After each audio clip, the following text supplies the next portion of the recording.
എൻ്റെ പൗരോഹിത്യ ജീവിതത്തിൻ്റെ 50 വർഷത്തിൻ്റെ ഈ കാലയളവിൽ വിശുദ്ധ കുർബാനയെ ഇത്രമാത്രം സ്നേഹിച്ച ഒരു പെൺകുട്ടിയെ ഞാൻ കണ്ടിട്ടില്ല എന്ന് അദ്ദേഹം പറഞ്ഞത് ഓർക്കുകയാണ്. പ്രിയപ്പെട്ടവരെ, ഞാൻ ആ കുട്ടിയുടെ കല്ലറ സന്ദർശിച്ചിട്ടുണ്ട്.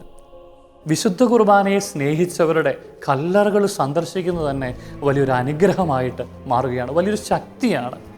എപ്പോഴൊക്കെ ഞാൻ എറണാകുളത്ത് പോകുന്നുണ്ടോ അപ്പോഴൊക്കെ ഞാൻ തൈക്കുടത്ത് പോകും. അവിടെ വിശുദ്ധ റാഫേലിൻ്റെ ദേവാലയത്തിൽ സന്ദർശിക്കും. അവിടെയാണ് അജന ജോർജിനെ അടക്കിയിരിക്കുന്നത്. അവരുടെ കല്ലറയിൽ ഞാൻ പോകാറുണ്ട്.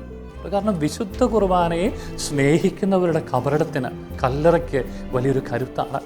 അതുപോലെ എൻ്റെ ഇടവക ദേവാലയത്തിൽ ഞാൻ പോകുമ്പോഴും അനുദിന വിശുദ്ധ ബലിയർപ്പണത്തിൽ പങ്കെടുക്കുന്നവരുടെ അവരെ അടക്കിയിരിക്കുന്ന സ്ഥലം സന്ദർശിച്ച് പ്രാർത്ഥിക്കാറുണ്ട്. പ്രിയപ്പെട്ടവരെ, വിശുദ്ധ കുർബാനയെ സ്നേഹിക്കുന്നവരെ കർത്താവ് സ്നേഹിക്കുന്നത് പോലെ വിശുദ്ധ കുർബാനയെ സ്നേഹിച്ചവരുടെ കബറിടത്തിന് പോലും ഒത്തിരിയേറെ കഥകൾ പറയാനുണ്ട്.